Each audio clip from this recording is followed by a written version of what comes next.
ये खास शो हमने तैयार किया है आप सभी निवेशकों के लिए और उन लोगों के लिए भी जो बाजार में आना चाहते हैं। आज के शो में एक बेहद अनोखी चीज होने वाली है। जी हाँ, आज टीवी पर बाजार के रावण का वध होने वाला है। अब आप सोच रहे होंगे कि बाजार का रावण आखिर है कौन? तो बाजार का रावण है बाजार में नए निवेशकों से होने वाली गलतियां।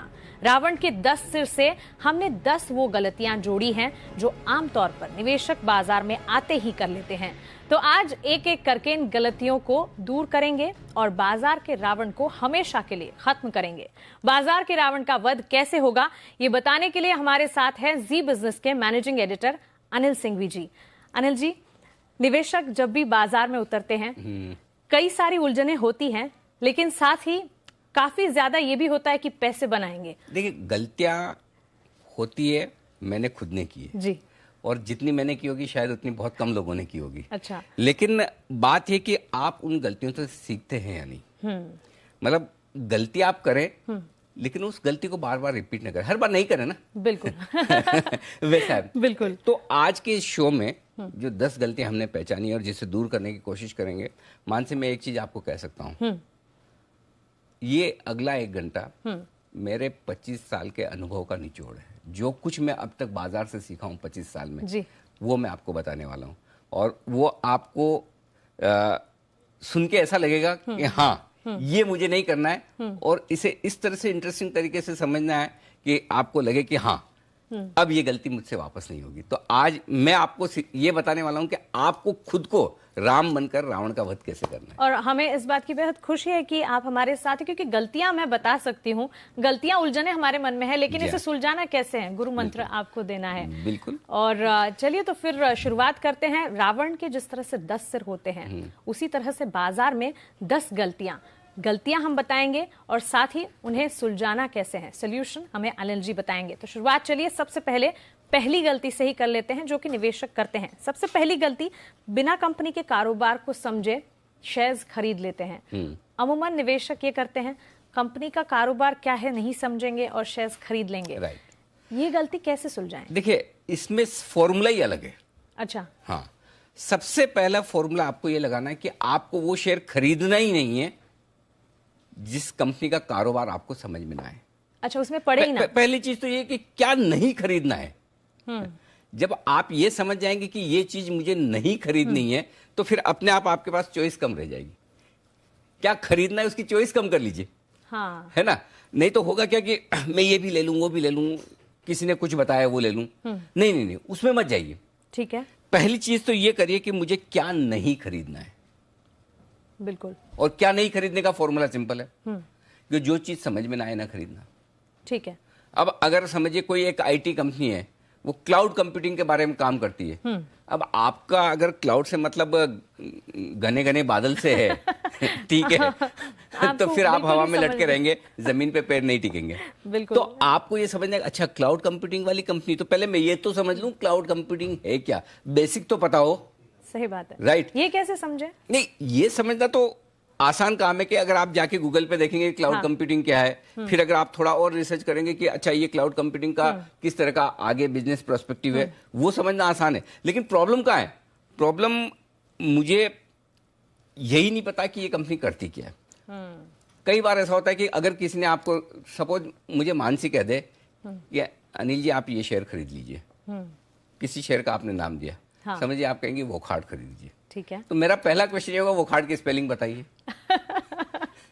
अगर मानसी को इसकी स्पेलिंग नहीं पता तो इसका मतलब पक्का है कि मानसी एडवाइस जो दे रही है वो गलत है। इसका मतलब है कि जहां से भी, मतलब आप जहां से भी सीखने की कोशिश कर रहे हैं, पता है कि उसी को नहीं पता जी कि कंपनी क्या करती है जी। आपको नहीं पता कंपनी क्या करती है और आप शेयर खरीदने चले तो फिर तो दिक्कत होने वाली। तो पहली चीज तो ये करिए कि जो चीज ना पता हो वो लेना ही नहीं।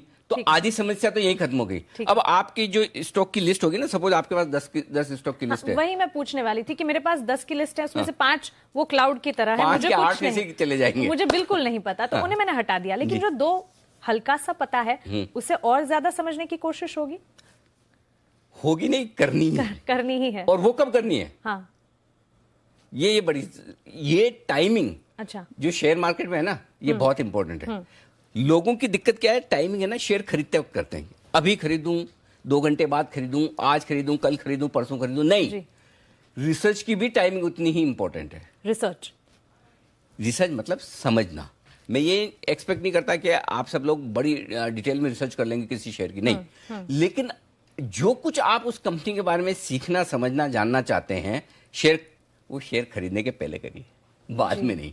सबसे बड़ी दिक्कत क्या है, लोग पहले शेयर खरीदते हैं और फिर बाद में पता लगा अच्छा इन्फोसिस क्या करती है, अच्छा ये कंपनी जो अभी डिक्सन आई इसका क्या बिजनेस है, पहले तो शेयर खरीद लिए, ये तो हमें पता ही नहीं था। हाँ, फिर बाद में तो मतलब रिसर्च बाद में, शेयर पहले, ये उल्टा है।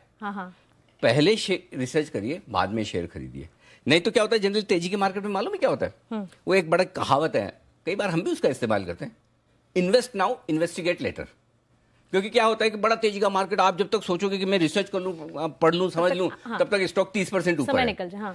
तो वो एक यूफोरिया वाला माहौल अलग है, वो साल में 10-12 दिन आता है, उसको छोड़ दीजिए। उसके अलावा आपको पहले रिसर्च करनी है, बाद में नहीं करनी, ऐसा नहीं है। बाद में तब करें जब जरूरत हो, लेकिन पहले न करें सिर्फ सब कुछ बाद में करूंगा तो फिर इसका मतलब आप कुछ ना कुछ पहले खरीद लिया तो फिर आप घाटे में हैं। हाँ, तो मतलब पहले आप समझ लें, रिसर्च कर लें, क्या नहीं खरीदना है वो समझ ले, उसके बाद आगे बढ़े। जी, जो आपने बताया उसी से आधी उलझन सॉल्व हो रही है, क्योंकि आपने बताया 10 में से अगर 8 चीजें नहीं पता है छोड़ दे उसे। हाँ, तो कह सकते हैं कि पहली जो गलती जो है वो अब खत्म होती हुई दिख रही है, क्योंकि देखिए सबसे पहले तो जो चीजें नहीं पता उसे छोड़ दें, जो थोड़ी चीजें पता भी है उसका आकलन और ज्यादा करें, उसे रिसर्च ठीक से करिए। तो देखिए रावण रूपी पहली गलती यहाँ पहला सर गया खत्म होती हुई दिख रही है। चलिए तो फिर दूसरी गलती की तरफ अब बढ़ लेते हैं।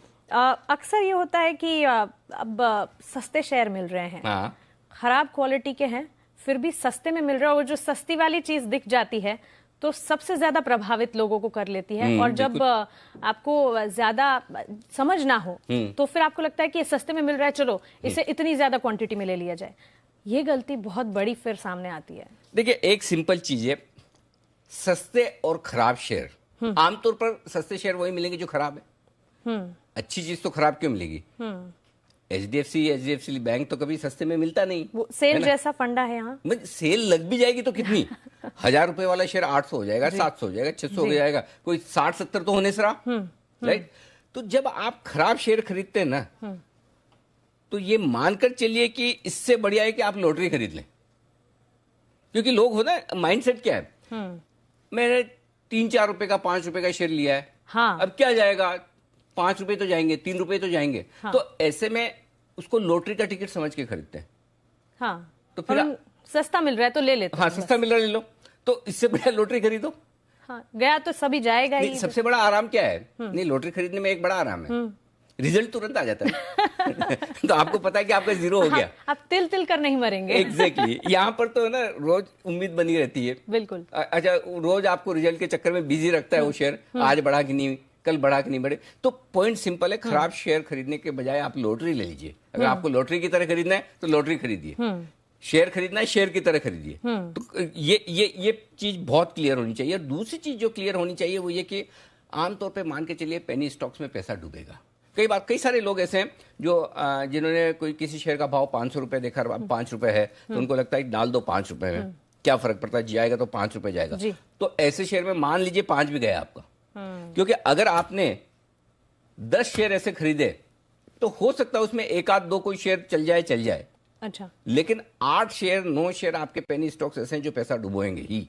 ठीक है, ये मान के चलिए। तो अगर आपके दिमाग में ये कि नहीं क्या फर्क पड़ता है, पेनी स्टॉक्स है, नहीं डूबेगा, 1-2 भी चल गए तो बढ़िया हो जाए, फिर तो आपकी मर्जी। वो फिर आप है ना, वो इन्वेस्टमेंट नहीं कर रहे हैं, वो दिमाग नहीं लगा रहे हैं, रिस्क उठा रहे हैं। नहीं, वो तो नसीब का खेल है फिर। बिल्कुल, कि चल गया तो ठीक है। आपकी कोई रिसर्च तो है नहीं, अंधेरे में ही तीर मारे। कोई ऐसा तो है नहीं कि आपको पता है कि ये चलने वाला है, तो फिर वो आप नसीब से करना है तो फिर तो अलग ही बात है, ये इन्वेस्टमेंट नहीं है।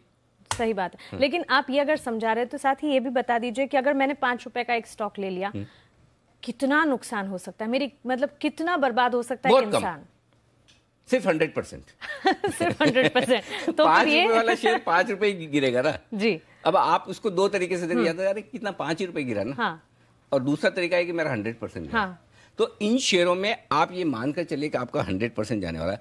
देखो एक सिंपल फॉर्मूला है मानसी, और वो ये है कि लॉटरी खरीदो या खराब शेयर। अच्छा, लॉटरी किसकी लगती है, कितने लोगों की लगती है लॉटरी? कभी आपको ऐसा कहीं लॉटरी वाले के आसपास ऐसे 5-7 लोग डांस करते हुए दिखे क्या? नहीं। मेरी लग गई आज, मेरी लॉटरी खुल गई, मेरी खुल गई, नहीं ना, कभी एक भी नहीं दिखा, वैसे एक भी नहीं दिखा ना। तो हजारों में एक आध की लॉटरी लगती है। बिल्कुल।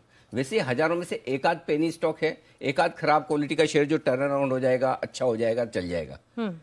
अब वो एक आध आप पकड़ पाए, इतनी आप में समझ है, फिर तो आप अच्छी शेयरों में भी पैसा बना लेंगे। फिर तो आप ये लेंगे ही नहीं। फिर तो आप अच्छे शेयरों में भी बना लेंगे, है ना। तो इसलिए वो हजारों में एक आध की लॉटरी लगती है, एक आध पेनी स्टॉक चलता है, उस चक्कर में आप ना पड़े, ये काम ना करें। सस्ता है, ये सबसे बड़ी गलतफहमी लोगों की है कि जो शेयर 10 रुपए वाला है, 20 रुपए वाला है, वो सस्ता है और अच्छा है, और जो 1000 रुपए वाला है, 2000 रुपए वाला, वो महंगा है। महंगा और सस्ता भाव से नहीं होता, महंगा और सस्ता कंपनी के कारोबार और वैल्यूएशन से होता है।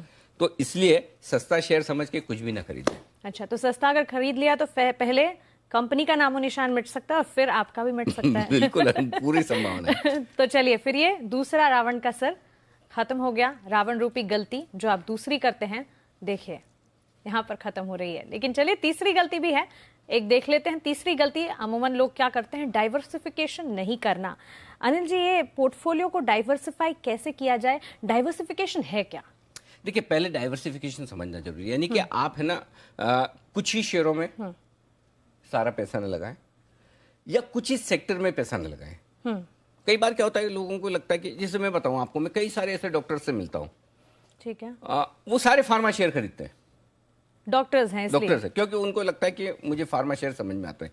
उसमें गलत नहीं है कि अगर आपको फार्मा कंपनियां समझ में आती है, आपको पता है कि आंख की दवा है, इसकी वैल्यू होनी चाहिए 2 रुपए, लेकिन कंपनी बेच रही 20 रुपए में। आई ड्रॉप ही तो पानी तो है, बिल्कुल। तो वो ये समझ के शेयर खरीदते हैं, अच्छी बात है, गलत नहीं है। लेकिन क्या किसी डॉक्टर को सारे फार्मा शेयर ही खरीदने चाहिए? या कोई चार्टर्ड अकाउंटेंट है तो सारे एनबीएफसी शेयर ही खरीद ले? लेकिन उनके मन में चल क्या रहा होता है, फार्मा ही खरीदेंगे क्योंकि हमें उसकी समझ है। हाँ, हमें उनकी समझ है, और ठीक है ना, ये कंपनियां चलेगी। कभी कभी वो सही होता है, लेकिन हर वक्त वो सही हो जरूरी नहीं। और ऐसे में आप किसी एक ही सेक्टर की कंपनियां खरीद रहे हैं, तो आपको सेक्टर से रिलेटेड रिस्क है। हर सेक्टर का समय होता है। एक जमाना था जब 93-94 में एनबीएफसी कंपनियों का ऐसा मतलब माहौल था कि आज के बाद कभी ये शेयर मिलेंगे ही नहीं। अच्छा। और उस जमाने से अब तक मुश्किल से उस जमाने की 5% एनबीएफसी कंपनियां भी नहीं बची है, सब बंद हो चुकी है।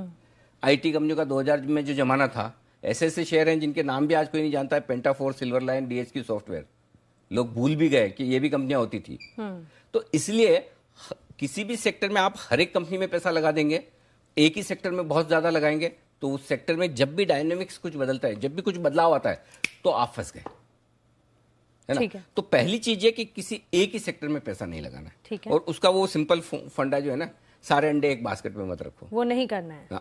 मतलब मुझे तो पता नहीं, मैं तो प्योर वेजिटेरियन हूँ, लेकिन मैंने सुना है और जो पढ़ा है उसका मतलब ये कि अगर सारे अंडे एक ही बास्केट में, एक अंडा खराब हो गया तो बाकी भी खराब कर दो। बिल्कुल, आपने भी ऐसे ही पढ़ा है ना? हाँ, बिल्कुल। लेकिन अनिल जी, अब देखिए, हो सकता है कि मुझे सारे सेक्टर्स या हर किसी कंपनी के बारे में ना पता हो, तो फिर अगर मुझे डर लगे तो फिर मैं कैसे डाइवर्सिफाई करूंगी? नहीं, उसका भी मैं सोल्यूशन बताता हूँ, लेकिन उससे पहले ये कि आपको डाइवर्सिफिकेशन करना क्यों है।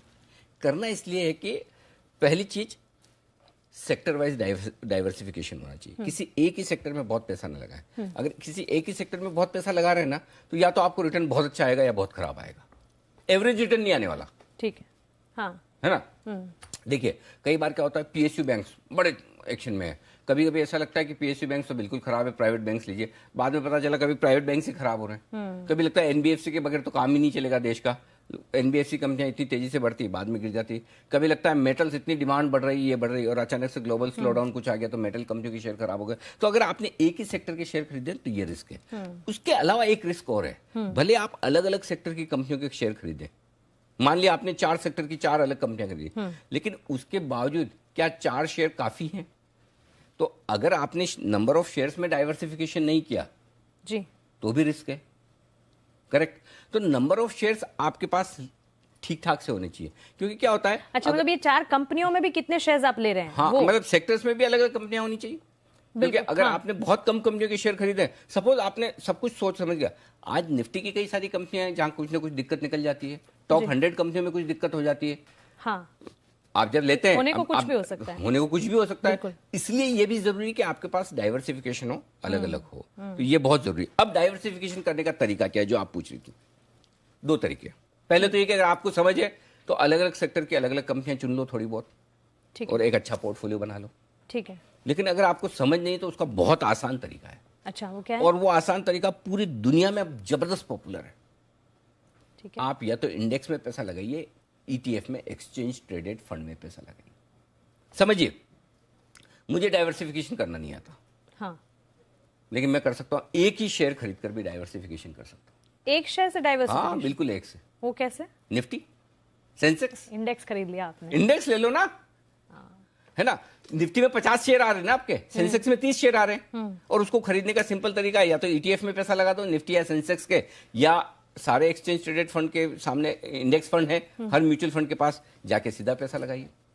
और आपको एक और चीज बताऊं, बड़ा इंटरेस्टिंग ये रिसर्च भी है, पिछले कई समय में जो काफी तेजी दुनिया भर के इंडाइसेस में बनी, उसकी पीछे वजह भी है कि ज्यादातर डेवलप मार्केट में फंड मैनेजर्स के लिए एक्सचेंज के जो इंडेक्स है उसको आउट परफॉर्म करना, उससे बेहतर रिटर्न देना बहुत मुश्किल काम है। डाउ को आउट परफॉर्म करना बहुत मुश्किल काम है, हर फंड मैनेजर की बस की बात नहीं है। तो अगर मैं इन्वेस्टर हूं तो मैं क्या सोचूंगा, अरे भाई एक तो आपको मैं पैसा दूं, आप उस फंड में मुझे चार्जेस भी लगाएं, एक्टिवली फंड मैनेज भी करें, और आप उसके बावजूद मुझे डाउ से अच्छा रिटर्न नहीं दे रहे हैं, तो मैं क्यों ना डाउ के फंड में लगा दूं पैसा, जहां मुझे फीस भी नहीं के बराबर देनी है और मेरी रिस्क भी नहीं है। तो और एक्सचेंज फंड में पैसा जाता है और इंडेक्स बढ़ता है।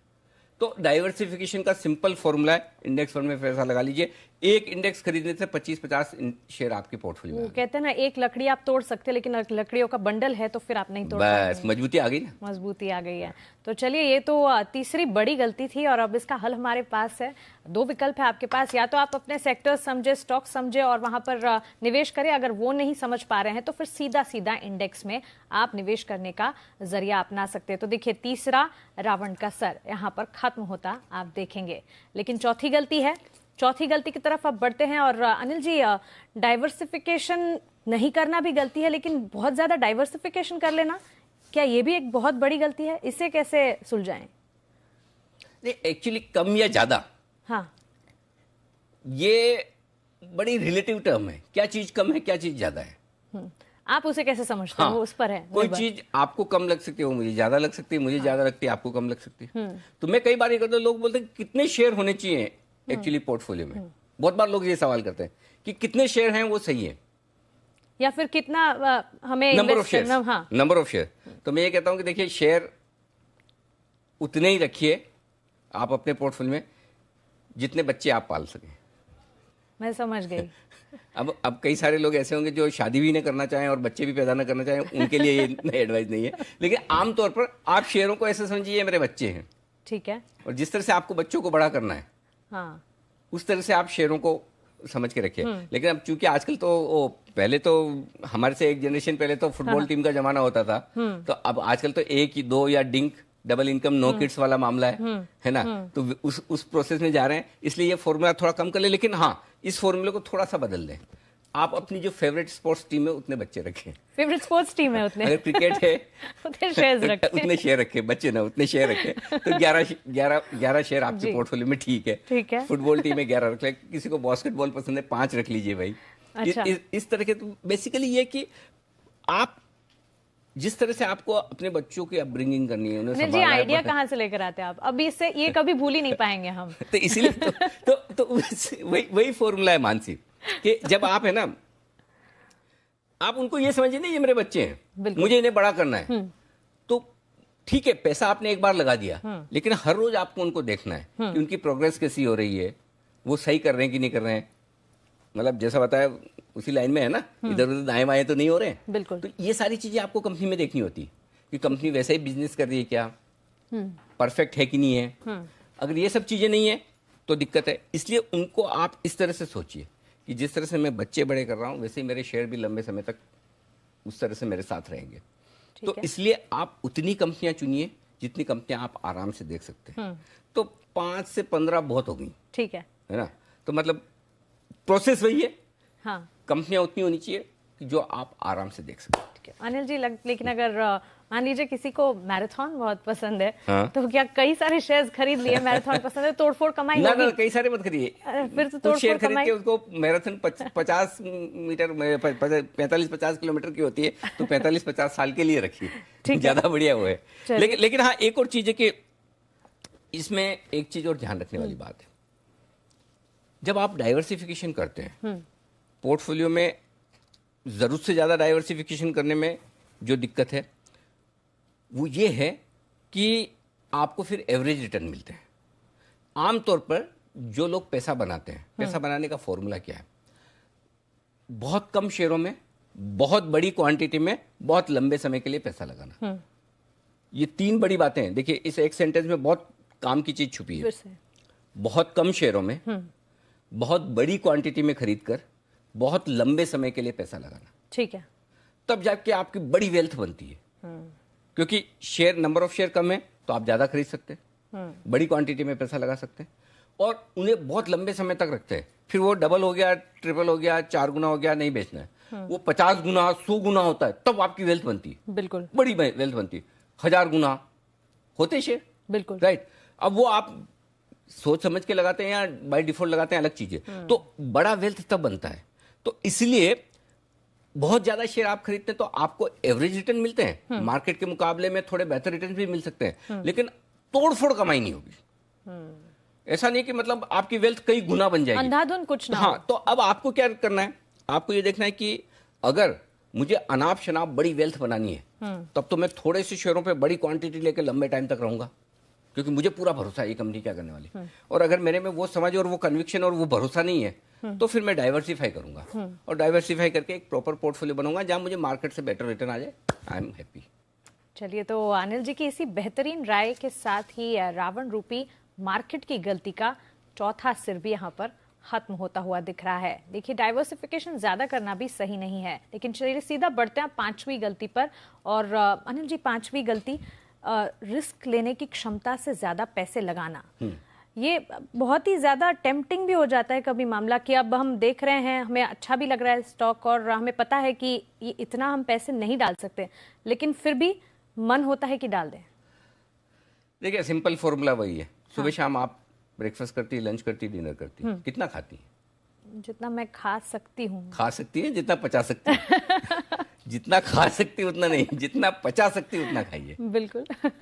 तो आप उतना ही पैसा मार्केट में लगाइए जितना आपकी रिस्क लेने की कैपेसिटी है। ठीक है। देखिए, मार्केट में एक ही चीज है जो मुश्किल है, और वो है रिस्क।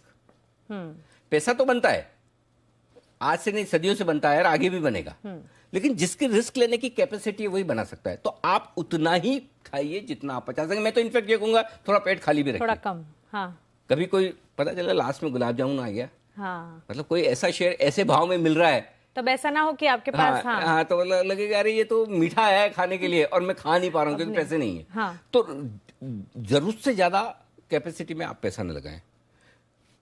पैसा लगाने की प्रोसेस में गलती होगी, 100% होगी, सबकी होती है, और कोई बड़ी बात नहीं। जो जितना बड़ा आदमी उतनी बड़ी गलती करेगा, छोटा आदमी छोटे अपनी कैपेसिटी के हिसाब से गलती करेगा, लेकिन गलती का भी एक फॉर्मूला है।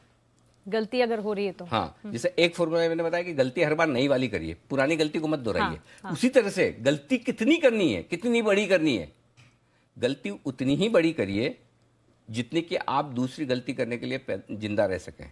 पता चला आपने इतनी बड़ी गलती कर दी कि दूसरी गलती करने लायक ही नहीं रहे, मार्केट से आउट, फिर बैठ जाएंगे। हाँ। तो इसलिए बहुत बड़ी गलती ना करें, गलतियां छोटी छोटी करें। चलिए, तो दो बड़े फॉर्मूलाज हमारे पास, और ये पांचवा जो गलती या पांचवी रावण रूपी गलती जो हम बाजार में करते हैं, देखिए इसी से खत्म होती हुई दिख रही है। लेकिन अनिल जी, इतनी सारी बेहतरीन चीजें आप हमें बता रहे हैं, लेकिन फिर भी हम गुरु मंत्र आपसे हमेशा से चाहते हैं और चाहते रहेंगे। देखिए, ये मेरा नहीं है गुरु मंत्र। हाँ। लेकिन मैं आपको देना चाहता हूं, क्योंकि ये मैंने जब 1991, 92, 93 में रिंग के जमाने में सीखा है, और जो पुराने बुजुर्ग लोग होते थे, जहां हमें जाना पड़ता था, हाँ, जहां हमने मार्केट देखा सीखा, वो बोलते थे बाजार में 3 ध, ये सबसे इंपॉर्टेंट है, ध फॉर्मूला। हाँ, फॉर्मूला, ध से शुरू होने वाले 3 शब्द, ये जिनके पास है वो पैसा बनाएगा। पहला, धन, यानी कि मार्केट में आप अगर इन्वेस्ट करना चाहते हो तो धन आपका होना चाहिए, पैसे आपके पास होने चाहिए, तो धन होना चाहिए। ठीक है। अगर आपके पास धन है तो आप धन से धन बनाएंगे, यहाँ पैसे से पैसे बनाने वाली चीज है ना। तो धन। दूसरा है धीरज, पेशेंस। इन्वेस्टिंग पेशेंस का काम है, आराम से धीरे धीरे सोच समझ कर इंतजार करें, वक्त दे, ये पेशेंस, धीरज। और तीसरा है ध्यान। ध्यान का मतलब डायरेक्शन, बाजार का डायरेक्शन आपको पता होना चाहिए कि लॉन्ग टर्म में बाजार किधर जाने वाला है। ठीक है। अगर लॉन्ग टर्म में बाजार में मंदी का माहौल है, आप आज पैसा लगाएंगे तो शायद आपने डायरेक्शन ठीक से नहीं पकड़ा। तो धन, धीरज, ध्यान। ठीक है। जिस आदमी के पास ये तीनों ध है उसे पैसा बनाने से कोई नहीं रोक सकता। तो अब हमारे पास पैसा बनाने का फॉर्मूला है और इन 3 ध को आपको याद रखना है, धन, धीरज और ध्यान। अगर ये आपके पास है तो फिर पैसा बनाने का मौका आपको मिलता भी रहेगा और आप पैसे बनाएंगे भी। बाजार से जुड़ी बारीकियों के बारे में आपको कई लोग बताते होंगे, लेकिन क्या कोई ऐसा है जो आपको गलतियां कैसे सुलझाना है वो बताता है? जी बिजनेस के मैनेजिंग एडिटर अनिल सिंह भी हमारे साथ हैं, जो कि बाजार की गलतियों को, यानी कि बाजार में जो रावण रूपी गलतियां आप करते हैं उन्हें कैसे सुलझाएंगे। अनिल जी, 5 गलतियां आपने हमारी सुलझा दी हैं, लेकिन आपने बताया है सुलझानी अब हमें है। मैं खुद सीखा हूँ करके या देखे, जो भी समझ लें आप। मतलब की भी हैं, बहुत की हैं। और कई चीजें ये है कि आप अपनी गलतियों से सीख लें, कई चीजें हैं कि दूसरों की गलतियों से सीख लें। मतलब जो अपनी गलतियों से सीखता है वो समझदार है, और जो दूसरी की गलतियों की सीखता है वो ज्ञानी है। ठीक है, लेकिन हर हाल में उसे दोहराए ना उसी को। ठीक है, तो छठी गलती की तरफ बढ़ते हैं, और वो है उधार के पैसे लेकर फिर उससे बाजार में लगाना। उधार, ये शब्द से ही डर तो लगता ही है, लेकिन गलती हो जाती है। उधार के पैसे में क्या, किसी ने मार्जिन फंडिंग में लगाया है, किसी ने जो कोई वायदा कारोबार में ट्रेड कर रहा है एफएनओ में, वो भी एक तरह से उधार के पैसे ही लेके लगा रहे हैं, क्योंकि आप 100% इन्वेस्टमेंट नहीं कर रहे हैं, सिर्फ मार्जिन लगा रहे हैं। या फिर किसी ने फाइनेंसिंग फंडिंग कर दी। देखिए, एक बेसिक फॉर्मूला समझिए मानसी जी। आमतौर पर जो पैसे वाला आदमी है वो समझदार है, और जो समझदार आदमी है उसके पास जनरली पैसे होते हैं जी। करेक्ट, ये फॉर्मूला। तो आप जिससे उधार ले रहे हैं उसके पास ज्यादा पैसा है, तभी तो आपको उधार दे रहा है। आपसे ज्यादा है ना। हाँ। तो आपसे ज्यादा समझदार हुआ कि नहीं हुआ? बिल्कुल।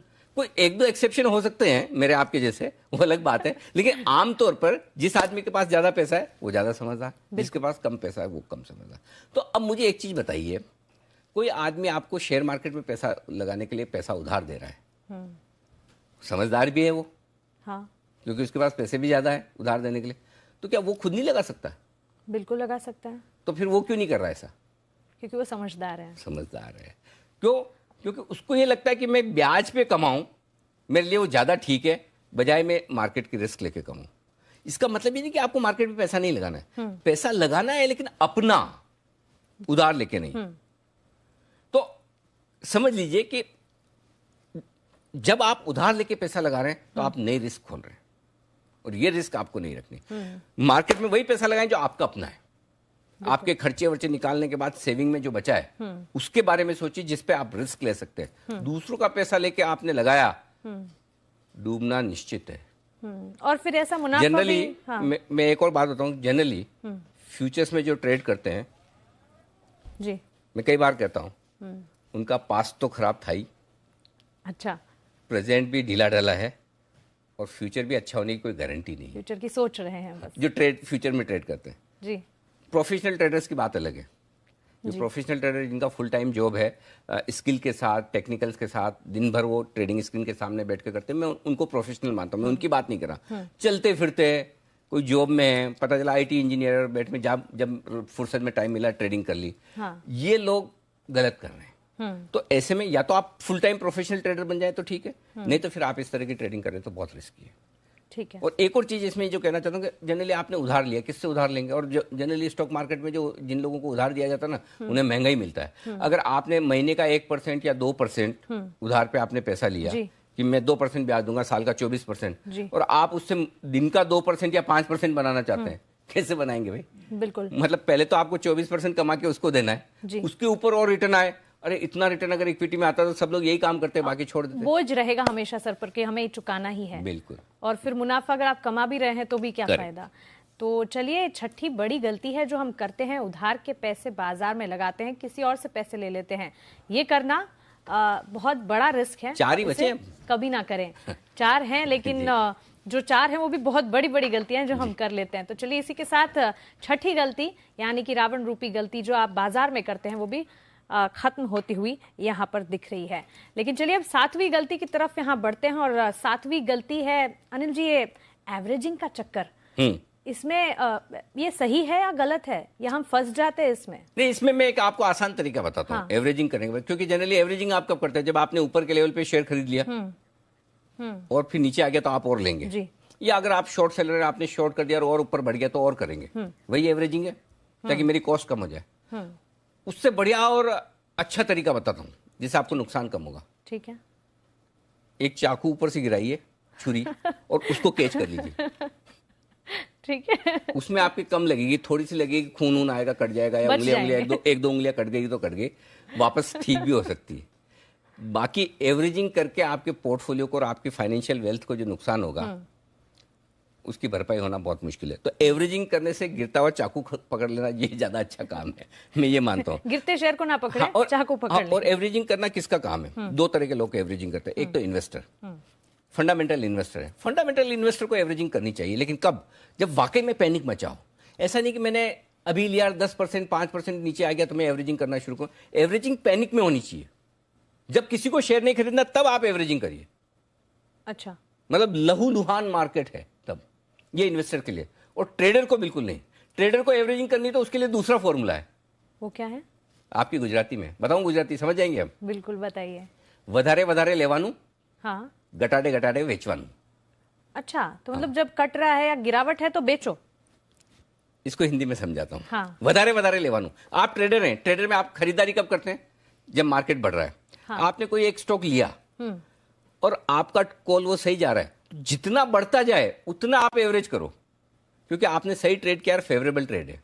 एक मिनट, जितना बढ़े उतना एवरेज करो। हाँ, तब और खरीदो। अगर आपको लग रहा है कि मजबूत है, स्टॉक जाएगा ऊपर टेक्निकली या फंडामेंटली, जिस हिसाब से आपने खरीदा है, तो ये ट्रेडर के लिए वधारे वधारे लेवानू। बढ़ते हुए शेयर को लीजिए, घटते हुए शेयर को नहीं। और घटाड़े घटाड़े वेचवानू, मतलब जो गिरता हुआ शेयर है उसको और बेचो। ठीक है, ठीक है, क्योंकि वो आपके डायरेक्शन में जा रहा है ना। मुझे मालूम है हमारे गुजरात के जितने भाई सब समझ जाएंगे कि इसका मतलब क्या है। तो आपको जब लेना है ना शेयर, तो ट्रेडिंग के पर्पज से बढ़ते हुए शेयर को और खरीदना है और ट्रेडिंग के पर्पज से गिरते हुए शेयर को बेचना है। तो गुजराती भाई बहन समझेंगे, लेकिन फिर से हर किसी के लिए वधारे वधारे लेवानू, मतलब बढ़ रहा है तो बढ़ते हुए शेयर को खरीदना है, घटते हुए शेयर को बेचना। घटाड़े घटाड़े बेचवानू, घट रहा है तो फिर बेच दीजिए। तो ये बड़ी गलती जो आप करते हैं कि गिरते शेयर को आप एवरेज करते चले जाते हैं, ये सोच के कि चलिए किसी ना किसी दिन हमें हमारी प्राइस मिल जाएगी। इस गलती को भी हमने पूरी तरह से सुलझा दिया है। सबसे बड़ी गलती है एक, और आप देखेंगे कि रावण रूपी इस गलती को भी अब हम खत्म कर रहे हैं। 8वीं गलती की तरफ अब हम सीधा बढ़ेंगे और 8वीं गलती है कि शेयरों के साथ एक इमोशनल कनेक्ट, इमोशनल जुड़ाव हो जाता है। मैंने ये इस समय खरीदा था, अब मैं इसे कैसे बेचूं? हाँ, तो मैं वो होना भी चाहिए। जब मैं थोड़े देर पहले कह रहा था कि आप बच्चों की तरह पालिए, तो वो होना भी लाज़मी है। या फिर अपनी फेवरेट टीम की तरह रखिए। देखिए, वो एक अलग चीज है। हाँ, वो अपब्रिंगिंग के हिसाब से। लेकिन मैं है ना एक चीज कहना चाहता हूँ। हाँ। शेयरों के साथ आपकी रिलेशनशिप कैसी होनी चाहिए? शादी वाली नहीं, लिव इन रिलेशनशिप। अच्छा। हालांकि मैं शादी का और फैमिली का बहुत बड़ा पक्षधर हूँ। मैं पर्सनल लेवल पे ये नहीं कह रहा कि लिव इन रिलेशनशिप में रहिए आप, वो इंडिविजुअल चॉइस है। लेकिन लिव इन रिलेशनशिप क्यों? शादी के केस में क्या है? आमतौर पर हम जो ट्रेडिशनल लोग हैं, हमारे लिए शादी हो गई मतलब हो गई। इस जिंदगी, हाँ, वो 7 जन्म का बंधन वाला मामला है। ठीक है ना। तो आप कभी भी शादी से बाहर निकलेंगे नहीं है ना। लेकिन लिव इन रिलेशनशिप कब तक चलती है? जब तक आपका सही है, अपने पार्टनर के साथ जम रहा है। ठीक है। आपका शेयर आपका पार्टनर है।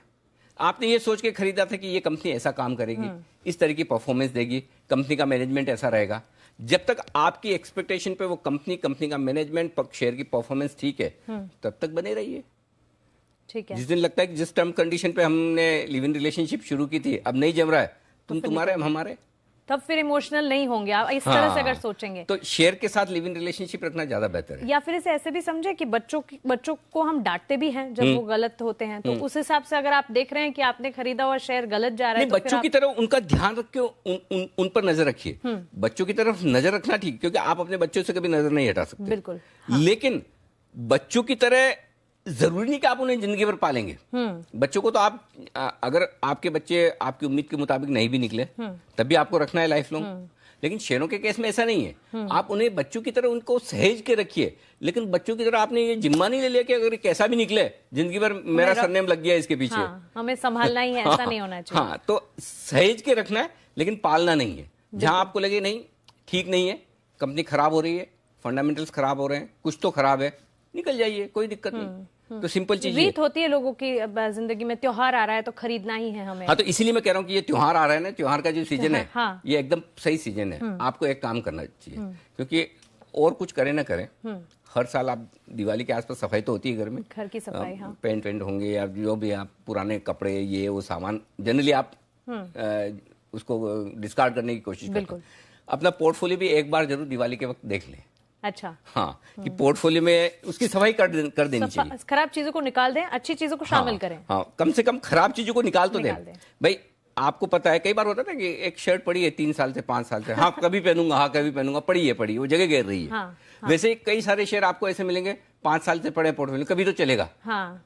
है ना? रहने देते हैं, रहने देते, कभी तो चलेगा। वो कभी तो चलेगा के चक्कर में जो चलने वाले वो शेयर आप नहीं खरीद रहे हो। पहले जो नहीं चलेगा उसको हटाइए, वो पैसा आ रहा है उसको फिर कहाँ लगाना है वो दूसरी सोच है। तो हर दिवाली पे एक बार पोर्टफोलियो की सफाई कर लीजिए। जो खराब चीज है, जो अच्छी नहीं है, नहीं चलने वाली है, नहीं काम आने वाली, उसको बाय बाय करिए। चलिए, तो जो नहीं चल रहा है उसे हटाइए, बिल्कुल इमोशनल कनेक्ट ना रखें, क्योंकि ऐसा करने से नुकसान आपका ही होगा। तो इसी के साथ 8वीं बड़ी गलती जो है ये भी अब खत्म होती हुई दिख रही है।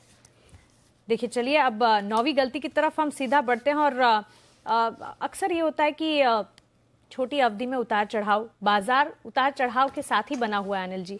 लेकिन जब उतार चढ़ाव देखते हैं, अब हमारे खून पसीने की कमाई लगाई है, तो ऐसा होता है कि अब क्या करें। उतार चढ़ाव बहुत ज्यादा टेंशन आ जाती है और उसमें लोगों की सेहत भी खराब हो जाती है। तो ये तो बहुत ही बड़ी गलती है। क्योंकि मतलब पॉइंट क्या है, अगर आपको बाजार के उतार चढ़ाव से टेंशन आ रहा है, टेंशन कब आता है? जब नुकसान है। प्रॉफिट में तो नहीं आता ना। तो नुकसान में एक तो पैसा जा रहा है, मतलब आपने गलती कर ही ली है, क्योंकि नुकसान में है तो एक तो पैसा जा रहा है, दूसरा आप अपनी हेल्थ भी खराब कर रहे हो। और हेल्थ खराब होती है तो सबसे पहले असर किधर आता है?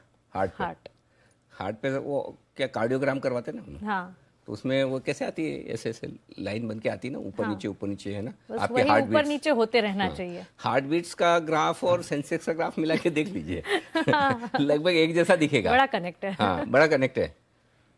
अगर हार्ट बीट का ग्राफ एकदम फ्लैट हो जाए तो पहुंच गए, हो गई बात खत्म, है ना। सेंसेक्स का भी ऐसा ही है। सेंसेक्स सबसे ज्यादा स्टेबल कब रहता है? 3.5 से 9.25 के बीच में। बाजार बंद होने के बाद। अगर बाजार खुला है तो वो ऊपर नीचे होगा ही। अगर आप जिंदा है तो आपकी हार्ट बीट ऊपर नीचे होगी। ये वोलेटिलिटी जो उतार चढ़ाव है, ये बाजार की जान है। अगर आप ये सोचे, आप देखिए ना, अगर मैं 7 दिन है ना आपको ऐसा ट्रेड दिखाऊं कि निफ्टी है ना 25 पॉइंट में 7 दिन मूव कर रहा है, या सेंसेक्स 50 पॉइंट में 7 दिन ऊपर नीचे में, आप बोर हो जाएंगे, छोड़ देंगे मार्केट, बोले ये क्या मार्केट है। तो वोलेटिलिटी तो होनी ही है, ये चाहिए, इसके बगैर मजा ही क्या। बात सही। हार्ट बीट की वोलेटिलिटी और सेंसेक्स की वोलेटिलिटी बहुत जरूरत है। कभी बदलाव से भी डर लगने लगता है, तो फिर उतार चढ़ाव से डर तो ना, डरिए मत, इसको अपना दोस्त बनाइए, ये दुश्मन नहीं है।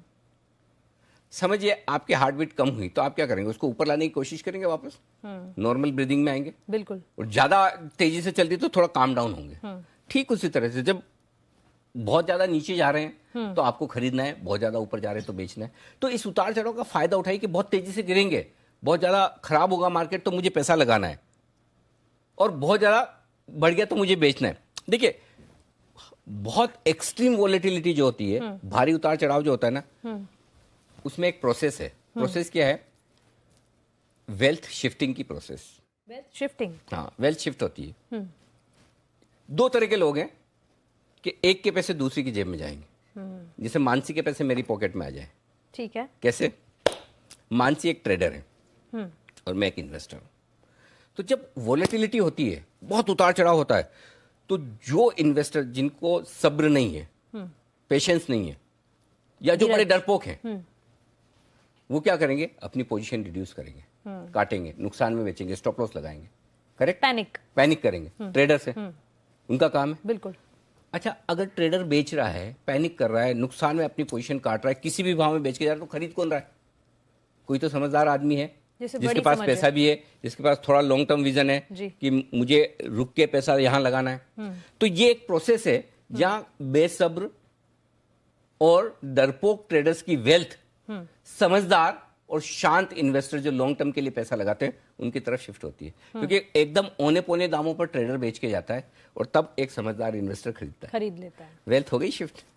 तो मतलब पैनिक नहीं करना। लेकिन ये सिचुएशन कैसे आएगी अनिल जी? मतलब आप देखिए, उतार चढ़ाव है भी, तो भी आपने जैसे कहा कि जो समझदार है बिल्कुल पीस, पेशेंस के साथ बैठे हैं, और जो ट्रेडर है वो उठापटक के साथ एकदम से स्टॉक तो हम ऐसे कब बनेंगे? ये कब समझदारी इतनी ज्यादा आ जाएगी? कोशिश यही चल रही है कि आ जाए। ये स्टॉक मार्केट गेम ही यही है। हाँ।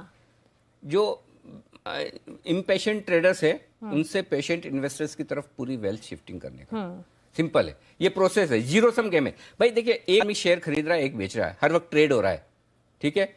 जो खरीदने वाला सोचता है कि मैं समझदार हूं क्योंकि इसके बाद नीचे जाएगा शेयर, बेचने वाला सोचता है कि मैं समझदार हूं इसलिए बेच रहा हूं कि शेयर नीचे जाएगा, और खरीदने वाला उस वक्त जब खरीद रहा है वो क्या सोचता है कि मैं समझदार हूं, शेयर ऊपर जाने वाला इसलिए ले रहा हूं। तो दो में से एक ही निकलेगा ना समझदार, तो सही एक ही हो सकता है ना? हाँ। तो ऐसी सिचुएशन में जब जो ट्रेडर हैं वो अपनी पोजीशन बेचते हैं और जब इन्वेस्टर खरीदते हैं तो ट्रेडर्स की वेल्थ इन्वेस्टर्स को शिफ्ट होती है। बिल्कुल ये है। इसलिए आपको वोलेटिलिटी से, उतार चढ़ाव से डरना नहीं है, उसका फायदा उठाना है। बिल्कुल। तो यहाँ पर देखिए, ऐसा मुनाफा भी किस काम का जो कि आपकी सेहत पर भारी पड़ जाए। तो इसीलिए वॉलेटिलिटी या उतार चढ़ाव जब आप देखें तो आप इस स्थिति में रहे कि उससे पैनिक ना करें, उससे परेशान ना बने, उससे अपना दोस्त बना ले। तो चलिए, 9वीं और कह सकते हैं कि बड़ी सीरियस गलती है ये, तो जो हम अमूमन करते हैं वो भी अब खत्म होती हुई दिख रही है। लेकिन 10वीं गलती, और अनिल जी, रावण का 10वां सर, ये बहुत बड़ी गलती है जो कि हम करते हैं शेयर बाजार में, और वो वही है कि जल्दी जल्दी पैसे बने, और वो सोच नहीं है, वो तो सपना ही है। तो ये गलती कैसे ना करें? नहीं, शेयर मार्केट की एक डेफिनेशन भी है जो मैंने बनाई हाँ। है, ये कि शेयर मार्केट एक ऐसी जगह है जहाँ लोग सोचते हैं यहाँ बिना मेहनत के या बहुत कम मेहनत के, बहुत कम समय में, बहुत कम पैसा लगाकर बहुत ज्यादा पैसा बनाया जा सकता है। ख्याली पुलाव। ये सोच है बहुत लोगों की। हाँ। ऐसी जगह जहाँ बहुत कम समय में बहुत कम पैसा लगाकर बहुत ज्यादा पैसा बनाया जा सकता है, ये सोच एकदम गलत है। ठीक है, क्यों गलत है? क्योंकि देखिए, कोई शॉर्टकट तो है नहीं लाइफ में। बिल्कुल। अगर आज मैं 50 साल की उम्र में यहाँ पहुंचा तो मुझे 50 साल लगे यहाँ पहुंचने में। अगर मैं ये सोचता कि मैं 25 साल की उम्र में ये सब हासिल कर लेता तो कैसा होगा? तो 3 चीजें लाइफ में याद रखिए जिनमें हमेशा वक्त लगता है। पहला, बच्चों को बड़ा होने में। माँ बाप कितनी देखभाल कर ले, अच्छी से अच्छी स्कूल में डाल दे, सब बढ़िया से बढ़िया अपब्रिंगिंग करे, लेकिन 25 साल का बच्चा होने में 25 साल लगेगा। जी। है ना? वो 15 साल में 25 साल का नहीं हो सकता। जी।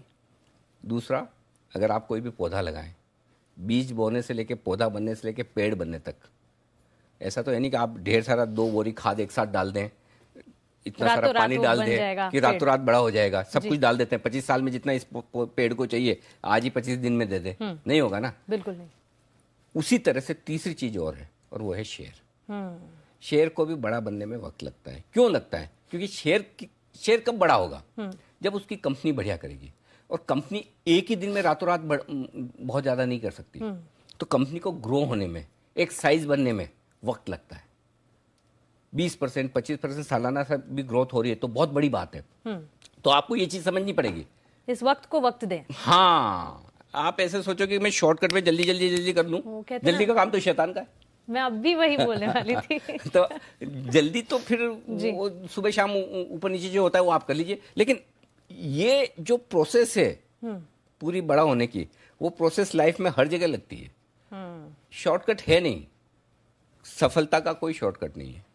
और इसीलिए अगर आप ये सोचते हैं कि मैं बहुत जल्दी और बहुत ज्यादा पैसे बना लूं, तो आप बहुत बड़ी गलतफहमी में हैं।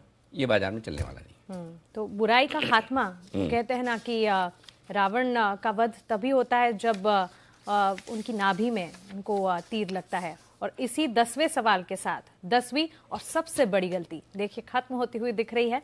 और अनिल जी, बड़ी बड़ी गलतियां करते हैं लोग, निवेशक बाजार में, लेकिन हम खुशकिस्मत है कि हमारे पास आप हैं जो आप हमें इस तरह से सुझाव देते हैं, राय देते हैं और सिर्फ बारीकियां ही नहीं बताते, गलती कर रहे हो तो उसे सुलझाना कैसे वो भी बताते हैं। लेकिन एक और बड़ा सवाल है मेरे पास, और वो सवाल ये है कि आखिरकार वो कौन लोग हैं जो कि बाजार में पैसे बनाते हैं? ककहरा पढ़ा है, कह ख ग ग, ये आपने पढ़ा होगा, नेचुरली पढ़ा होगा, मैं भी क्या पूछ रहा हूँ। लेकिन उसमें एक लाइन है, त थ द ध न, त थ द ध न, है ना, जो तालु से बोला जाता है। हाँ। त थ द ध न, ये 5 तरह के लोग पैसा बनाते हैं मार्केट में। ये कैसे? ये भी मेरा इजाद किया हुआ, मैंने बुजुर्गों से सीखा है ये, 1993, 94, 95। जी। तय मतलब तारवनी करने वाला। आप तो गुजराती, आप समझ जाएंगी। तारवनी का मतलब है आर्बिट्राज। आर्बिट्राज। बहुत सारे ट्रेडर्स ऐसे हैं जो आर्बिट्राज करते हैं। कैसे? एक एक्सचेंज पे लिया, दूसरे एक्सचेंज पे बेचा, उन्हें सिर्फ भाव का डिफरेंस चाहिए। कैश में लिया, एफएनओ में बेचा, और जैसे वो भाव का डिफरेंस खत्म हुआ वो अपनी पोजीशन रिवर्स कर लेते हैं। उन्हें मार्केट के मूवमेंट से कोई लेना देना नहीं, शेयर अच्छा है खराब उसमें कोई लेना नहीं, उन्हें एक पर्टिकुलर डिफरेंस चाहिए, आर्बिट्राज। आजकल तो खैर अल्गो ट्रेडिंग और ये ढेर सारी होने लगी, तो आर्बिट्राज सारा मशीन से होने लगा है। लेकिन एक जमाने में जो आर्बिट्राज करता था उसका सिंपल फॉर्मूला है, मैं एक छोटे से मुनाफे से खुश हूं, एक एक्सचेंज पे लेके दूसरे एक्सचेंज पे बेचूंगा, या कैश से लेके फ्यूचर में बेचूंगा। इस तरह का जो आर्बिट्राज करने वाले वो लोग हैं, उनको आमतौर पर अगर वो डिसिप्लिन के साथ आर्बिट्राज करते हैं तो मुनाफा कितना हो वो अलग बात है, लेकिन नुकसान नहीं होगा, ये बात पक्की है। बिल्कुल। तो अगर आप सोच समझकर कैलकुलेशन के साथ आर्बिट्राज करते हैं तो पहला आदमी वो है जो पैसा बनाता है, वो है आर्बिट्राजर। ठीक है। तो तारवनी करने वाला। थ थोपने वाला। थोपने वाला, रुक जाओ, रुक जाने वाला, थोपने वाला, समझ जाओ। हाँ। आराम से। हाँ। मतलब जो लॉन्ग टर्म इन्वेस्टर है, जो रुका हुआ है, मुझे जल्दी नहीं है कहीं जाने की, मैं इन्वेस्टर हूं, लॉन्ग टर्म के लिए हूं, अच्छी शेयर में पैसा लगाऊंगा, लॉन्ग टर्म के लिए लगाऊंगा। वो दूसरा है पेशेंट इन्वेस्टर, जिसको आप बोल सकते हैं, लॉन्ग टर्म इन्वेस्टर, थोपने वाला। तो दूसरा आदमी, तो लॉन्ग टर्म इन्वेस्टर हमेशा पैसा बना के जाता है। ठीक है। तो ये दूसरा हो गया। तो तय और थ, अभी द यानी दलाल, ओके, ब्रोकर। दलाल स्ट्रीट है ना हमारी जी, तो वहां पर कोई पैसा खोते हुए अभी तक दिखा नहीं है कोई। मतलब बहुत ही, अगर आप दलाल का काम क्या है, आप अपनी ब्रोकरेज से खुश हो जाइए। हाँ। खुद की ट्रेडिंग मत कीजिए। वो दलाल रिस्क पे होते हैं जो प्रोप्राइटरी ट्रेडिंग करते हैं जी। अगर कोई ब्रोकर प्रॉपर तरीके से ब्रोकरेज का बिजनेस कर रहा है और बाकी फालतू चीजों में नहीं है, तो उसको क्या करना है, उसकी ब्रोकरेज बन रही है हर ट्रांजेक्शन पे, वो नुकसान कर ही नहीं सकता, जो कि बन ही रही है। हाँ, हर ट्रांजैक्शन पे। तो वही वाली बात कि मतलब अगर दलाल के दिवाला नहीं, अगर दलाल ने खाली दलाली की तो उसका दिवाला नहीं हो सकता जी। तो एक कहावत है कि वकील के साला नहीं, मस्जिद के ताला नहीं, दलाल के दिवाला नहीं। तो दलाल को कभी दिवाला नहीं हो सकता अगर वो प्रॉपर तरीके से दलाली करे। तो तीसरा आदमी वो है दलाल, स्टॉक मार्केट में ब्रोकर, जो पैसा बनाता है। ध यानी धनवान, धनवान, जिसके पास पैसा है। क्योंकि अगर आप उधार का पैसा लेकर खुद के मार्केट में लगाएंगे तो आप नहीं कमा सकते। इसलिए हम कहते हैं कि उधार का पैसा मत लगाइए, खुद के पैसे से आप इन्वेस्टमेंट कर रहे हैं तो आप कमाएंगे। तो यानी अब धय से धनवान वाला बनिए, आप खुद धनवान हैं, यानी कि आपकी सेविंग्स आप लगा रहे हैं मार्केट में तो आपके पैसे बनने के पूरे चांस। उधारी से दूर। हाँ, ठीक है। और लास्ट न यानी नुकसान में ना कर देने वाला। अब आपको ये 4 तरीके के तो बनने हैं, तय थ द ध, नए वाला नहीं बनना है, लास्ट वाला। हालांकि नए वाला आदमी वो है जो ट्रेड करता है, किसी के पास प्रॉफिट हो गया तो मैं ले लूंगा, नुकसान हो गया तो तुम्हारा। अच्छा। हाँ, जिसको मार्केट की भाषा में कहते हैं ये नंगा ट्रेडर है। अगर इसका पैसा बन गया तो ले जाएगा, नहीं बना तो नुकसान होगा, हाथ खड़े कर देगा, भाई मेरे पास है नहीं। हाँ। तो नुकसान में ना कर देने वाला तो जाएंगी तुम्हें भी ले। हाँ, तो वो आदमी 5वें तरह का है जिससे माना जाता है कि हाँ ये मार्केट में पैसा कमा लेता है या नुकसान नहीं करता। तो वो आपको बनना नहीं है। शुरू के 4 वाली कैटेगरी में आप जहां फिट होते हैं वहां बन जाइए। बिल्कुल, है ना। लेकिन नुकसान में ना कर देने वाला आदमी वो हाथ खड़ा कर देगा, आप क्या करेंगे। तो उस तरह के लोग भी मार्केट में होते हैं। तो लेकिन आप ये ऊपर के जो 4 तरह के लोग हैं ये पैसे बनाते हैं, इस तरह का जो आपको ठीक लगे उस तरह का बनिए। ये ज्यादा बिल्कुल, तो ये गुरु मंत्र है और बड़ा सवाल है और उसका जवाब आपके सामने है। मैं एक चीज और कहूंगा, मैं बिल्कुल भी ये नहीं कहता कि ये कोई मेरे गुरु मंत्र हैं या जितनी भी चीजें हमने पूरे 1 घंटे में लिए है। लेकिन ये खुद चीजें या तो मैंने सीखी है अपने एक्सपीरियंस से, या मैंने दूसरों को देख के सीखी है, या दूसरों से सुन के मैंने काफी की चीजें। तो ये आज जो पूरा मैंने जो आपको इनपुट दिया उसमें कई लोगों का इनपुट है, कई लोगों से मैंने सीखा है और खुद एक्सपीरियंस मार्केट में किया है। और बाजार के 5 लोग जो कि पैसे बनाते हैं, एक बार हमें फिर से जानना होगा। त, थ, द, ध और न। तारवनी, दूसरा थोबने वाला जो कि रुक जाए, पेशेंस रखें। तीसरा दलाल, चौथा धनवान, किसी और के पैसे पर ना जाएं, अपने पास जितना है उसी को निवेश कीजिए। और न यानी कि नुकसान में ना कर देने वाला। देखिए, बाजार में 5 बड़े लोग, बड़ा सवाल, और इसका जवाब अब आपके पास है। वो कहते हैं ना, जो लोग ना तो अपनी गलतियों से समझे ना किसी और की गलती से समझे, उनका बर्बाद होना तय है। हाँ, ये बात तो सही है। जितना हम सीखें, देखिए सीखने के लिए कोई उम्र नहीं है, और मैं तो खुद कहता हूँ, मैं ये मार्केट ऐसा है, आपको हर रोज सिखाता है। इससे बढ़िया कोई जगह है नहीं सीखने के लिए, चाहे वो जीवन के मंत्र हो या फिर पैसा बनाने के, हर रोज सीखने के लिए। और जब तक हम सीख रहे हैं तब तक हम जिंदा है। जिस दिन हमें लगा कि हमने सब सीख लिया, हम ही खत्म। और इतना कुछ सिखाने के लिए, इतनी बेहतरीन बातें करने के लिए अनिल जी, आपका शुक्रिया।